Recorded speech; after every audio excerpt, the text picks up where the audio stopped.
வேதத்துல அஹ், காலங்களையும் சமயங்களையும் மாற்றுகிறவர் ஆண்டவர் என்பது நல்லா தெரியும். ராஜாக்களை தள்ளி ராஜாக்களை ஏற்படுத்துகிறவர். அதே போல அடிக்கடி நம்ம சொல்லுகிற ஒரு விஷயம் காலம் சமீபம். ஸோ இது கடைசி காலமாக இருப்பதுனால நம்ம எவ்வளோ கேர்ஃபுல்லாக இருக்கணும் அப்படின்னு சொல்லி போடப்பட்டிருக்குது. அண்ட் இந்த 2 ராஜாக்கள் 5ஆம் அதிகாரத்தில் இது காலமா அப்படின்னு சொல்லி ஒரு கேள்வியை எலிசா தீர்க்கதரிசி கேயாசின் இடத்துல கேட்கிறாரு. இது காலமா? ஸோ எதற்காக அந்த கேள்வி அவர் கேட்கிறாரு அப்படின்னு சொன்னால்,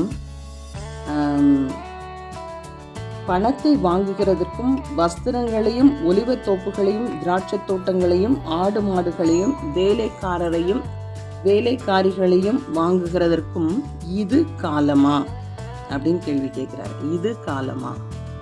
ஸோ இந்த கடைசி காலத்தில் வாழ்ந்து கொண்டு இருக்கிற நமக்கு நம்மளோட கான்சன்ட்ரேஷன் ஆண்டவர் மேலே இருக்கணும். நல்ல காரியங்களை செய்து பரலோகத்தில் நமக்கு பொக்கிஷங்களை சேர்த்து வைக்கணுமே அல்லாமல் இந்த உலக பிரகாரமான பொக்கிஷங்களை சேர்த்து வைக்கிறதுக்கு இது காலம் அல்ல என்பதை ரொம்ப தெளிவாக சொல்லுவதற்காக இந்த ஒரு பர்டிகுலர் வசனத்தை அவர் யூஸ் பண்ணியிருக்கிறார்.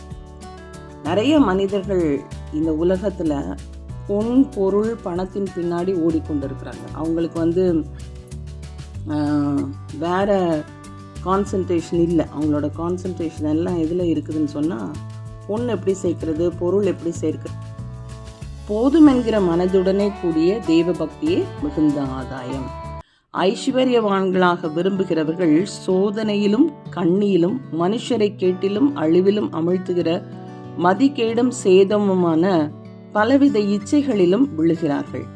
பண ஆசை எல்லா தீமைக்கும் வேறாயிருக்கிறது. சிலர் அதை இச்சித்து விசுவாசத்தை விட்டு வழுவி அநேக வேதனைகளாலே தங்களை உருவ குத்தி கொண்டிருக்கிறார்கள். ஸோ எவன் ஒருவன் பணத்தின் பின்னே ஓடிக்கொண்டிருக்கிறானோ, இல்லை பணத்தை பெறணும், ஐஸ்வர்யத்தை பெறணும். இன்னைக்கு நிறைய அட்வர்டைஸ்மெண்ட்ஸ் பார்த்தீங்கன்னா, ஷார்ட்கட்டில் எப்படி மணி ஏர்ன் பண்ணுறது, எவ்வளோ குறுகிய காலத்துக்குள்ளே நிறைய மணி எடுக்கிறது எப்படி.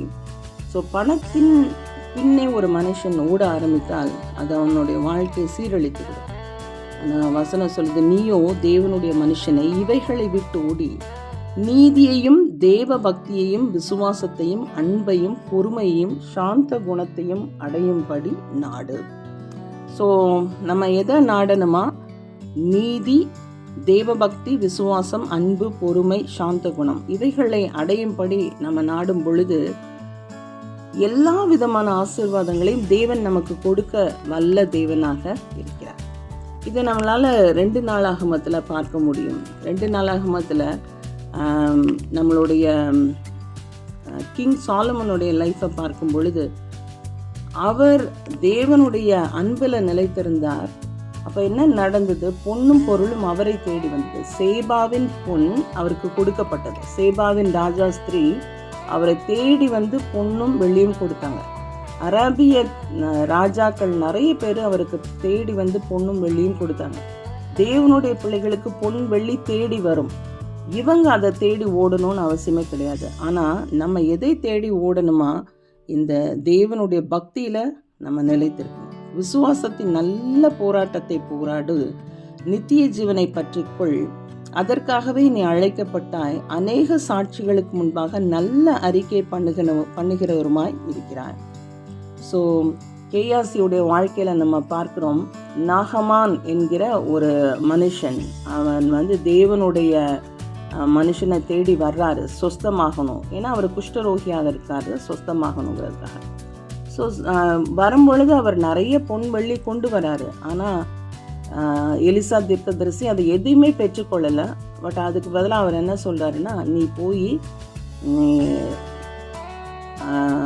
எருசலேமில் இருக்கிற அந்த குளத்தில் நீ குழி 7 முறை நீ முங்கி எழும் பொழுது சரியாவன்னு சொல்லுவார். அதே மாதிரி அவர் செய்து சரியாயிரும்.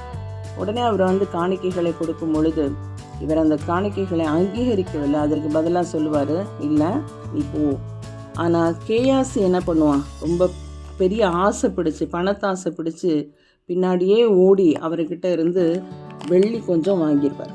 வாங்கின உடனே என்ன நடந்தது அப்படின்னு சொன்னால், அந்த நாகமானுடைய குஷ்டரோகம் இவருக்கு வரும்படியாய் தேவ கோபம் அவர் மேலே வந்தது. அப்போது நாகமானின் குஷ்டரோகம் உன்னையும் உன் சந்ததியாரையும் என்றென்றைக்கும் பிடித்திருக்கும் என்றான். உடனே அவன் உறைந்த மழை நிறமான குஷ்டரோகியாகி அவர் சமூகத்தை விட்டு புறப்பட்டு போனான் அப்படின்னு வசனத்தில் பார்த்தோம். அப்போ நம்ம மற்றவர்களுடைய பொருளுக்கு ஆசைப்பட்டு நாகமான் குஷ்டரோகத்துக்கு பதிலாக அந்த காணிக்கையை கொண்டு வந்தார்.